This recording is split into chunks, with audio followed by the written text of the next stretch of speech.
ہماری تاریخ کے عظیم ترین دنوں میں سے یہ 6 ستمبر کا دن ہے۔ اگر آپ صرف اس دن کی صبح وہ تقریر سن لیجئے جو ایوب خان نے کی تھی، ریڈیو پاکستان پر وہ تقریر کی گئی کہ لا الہ الا اللہ کے ماننے والوں پر ہندوستان نے حملہ کر دیا، میرے قوم کے ہم وطنوں جنگ شروع ہو چکی ہے، اٹھو اور دشمن پر ٹوٹ پڑو۔ پاکستان کی پوری قوم نعرہ تکبیر لگاتی ہوئی سڑکوں پر نکل گئی تھی۔ ہندوستان نے 6 ستمبر کی صبح فجر سے کچھ پہلے لاہور شہر پہ حملہ کیا اور ان کے جرنیل نے بڑھک ماری تھی کہ ہم 11 بجے تک لاہور جمخانہ میں بیٹھ کر شراب پئیں گے اور بدماشی کی محفل سجائیں گے۔ دشمن کی طاقت کا بھی پہلے اندازہ کیجیے۔ دیکھیے دشمن 5 گنا بڑا تھا آپ سے، اور اچانک اتنا بڑا حملہ کرتا ہے جس کے اندر ایک ایک حملے میں 500 ٹینک استعمال کیے جاتے ہیں، تقریباً 500 ٹینک لاہور میں، 500 ٹینک کے قریب سیالکوٹ کے اوپر جب حملہ ہوتا ہے، اور یہ دونوں سرحدی شہر ہیں ہمارے۔ اور حال یہ تھا کہ Pakistan was totally caught by surprise. آپ کو واقعہ بتاتے ہیں، واقعات اگر آپ سنیں تو اس سے آپ کو اندازہ ہوگا کہ یہ 65 کی لڑائی کا یہ واقعہ 6 ستمبر کو کیوں ہم اتنی رومانٹک طریقے سے، اتنی محبت اور اتنی پیار سے، ایموشن سے، جذبات سے کیوں یاد کرتے ہیں۔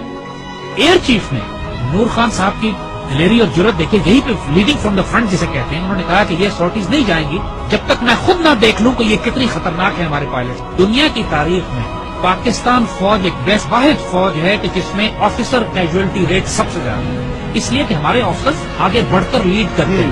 پاکستان نیوی کے پاس ایک سبمرین تھی غازی، اور اس سبمرین نے دشمن کا ناطقہ بند کیا ہوا۔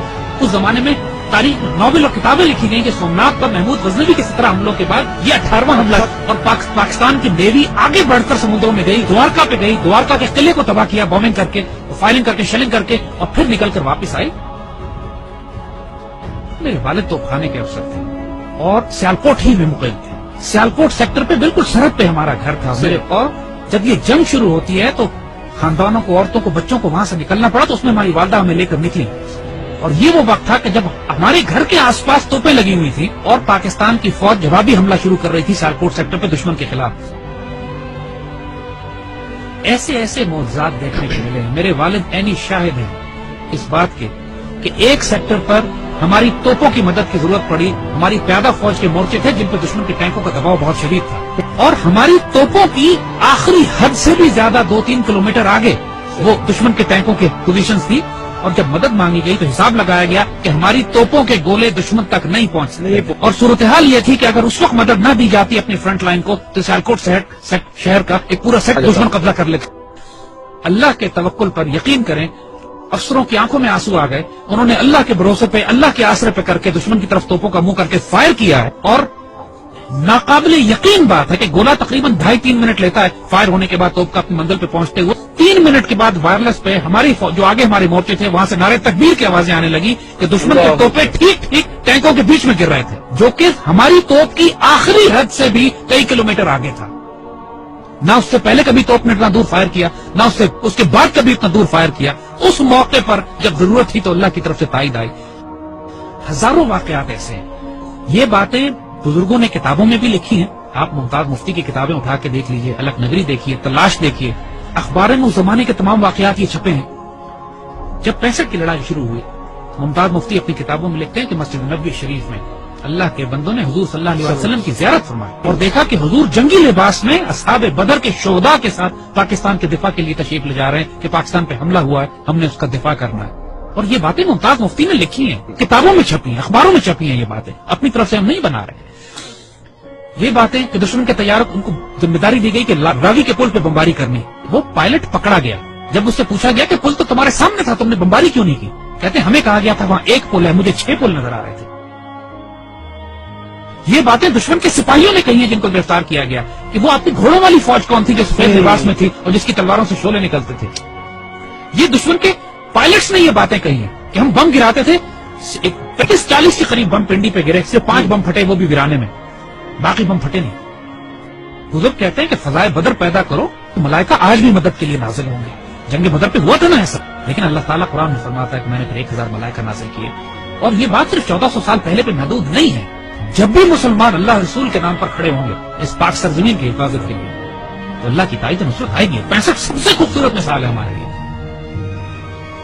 ہم ایک واقعہ سناتے ہیں کہ جو ہمارے بچوں نے کسی کتاب میں نہیں پڑھا ہوگا۔ جب لاہور پر حملہ کیا انڈین ڈویژنز نے تو انڈین جرنیل اپنے سپاہیوں کو یہ حوصلہ بڑھانے کے لیے کہہ رہے تھے کہ لاہور اب صرف 3 میل 4 میل دور رہ گیا، بس تمہاری آنکھوں کے سامنے تھوڑا سا آگے بڑھو، اور لاہور تمہارے قبضے میں مزاحمت شدید ہو رہی تھی، اور پاکستان کے جوانوں نے اپنے آپ کو دشمن کے ٹینکوں کے سامنے ڈال دیا تھا روکنے کے لیے۔ اس کیفیت میں لاہور تقریباً 14 میل دور تھا۔ تو وائرلیس پہ جب ہمارے جوانوں نے، ایک افسر نے یہ سنا کہ دشمن کا جنرل اپنے سپاہیوں سے یہ کہہ رہا ہے کہ صرف 3 یا 4 میل دور لاہور رہ گیا، اور اس وقت لاہور 14 میل تھا۔ اس وقت اس افسر نے، ہمارا وہ زخمی افسر نے اپنے مورچے سے نکلا ہے، سڑک کے کنارے جو کتبہ لگا ہوا تھا جس پر لکھا تھا لاہور 14 میل، اس پر اس کو کھڑا ہے وہاں سے، اور اس کو انڈیا کی طرف لے کر گیا ہے آگے، مزید 2 فرلانگ آگے، اور وہاں پر اس نے لگایا ہے اور اپنے خون سے اس پر نقطہ لگا کے 0.2 ایڈ کیا ہے اور لکھا ہے 14.2 بلڈی مائلز۔ 14.2 بلڈی مائلز کا لاہور، دشمن اس کو پار نہیں کر سکا۔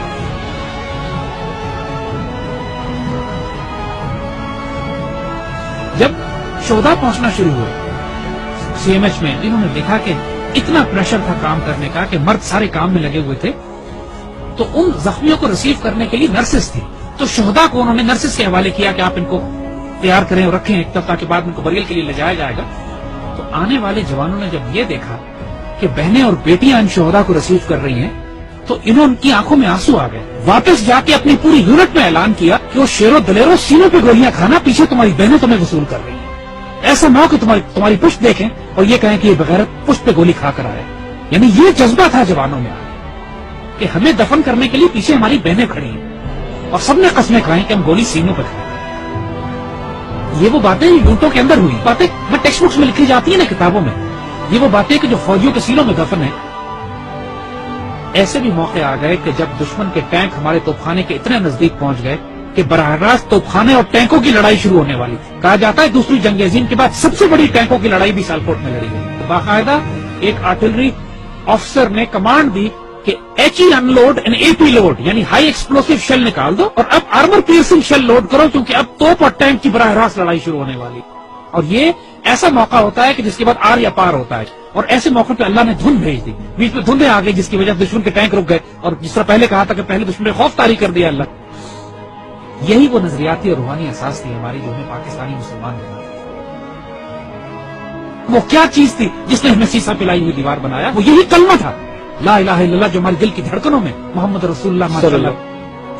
اور آج جو 10,000 بچے اور افسر جوان ہمارے شہید ہوئے ہیں پاکستان کے دفاع میں، کشمیر سے لے کر وزیرستان میں، فاٹا میں، سوات میں، خوبصورت ترین بیٹے، ہماری مٹی کا نمک، 21، 22، 24 سال کے، 25، 26 سال کے خوبصورت جوان، اپنے جب چھوٹے بچوں کو چھوڑ کر، والدین کو چھوڑ کر، بیویوں کو چھوڑ کر، جنہوں نے شہادتیں دی ہیں اور خواہش کر کے اپنے آپ کو والنٹیئر کر کے شہید ہوئے ہیں۔ بہت بھاری قربانیوں کے بعد یہ پاکستان آپ کے حوالے کیا جائے۔ اس پرچم کو گرنے نہ دیں، اس پرچم پہ سب کچھ قربان کر دیں۔ اس کی مٹی میں تمہارا خون شامل ہو گیا نا، 2 جہانوں میں خوش نصیب ہو جاؤ گے۔ اس مٹی کو چھوڑ کر چلے گئے بد نصیب ہو جاؤ گے۔ جو اس پاکستان میں بستا ہے وہ سایہ خدائے ذوالجلال ہے کہ دیکھو اس پاکستان کو ہلکا نہ لینا، یہ اللہ کے رازوں میں سے ایک راز ہے، اس پر قربان ہو جاؤ، سب سے سستا سودا ہے، سب سے اعلیٰ سودا ہے۔ یہ ہمارے بیٹے جو اس پہ قربان ہوتے ہیں نا، یہ سوال نہیں کرتے کہ اس پاکستان میں ہمیں کیا دیا۔ اس پاکستان کو آزاد کی ضرورت ہے۔ Make a stand, stand firm, stand United, live with dignity, and inshallah Allah will give you the opportunity to die with honor. لیکن اس کے لیے اب تیاری کرو، تیاری کا وقت ہے، آزمائش آنے والی ہے اس کو، لیکن انشاءاللہ العزیز ایسے بیٹے ہمارے پاس ہیں جو اس پاکستان کو کھڑا کریں گے۔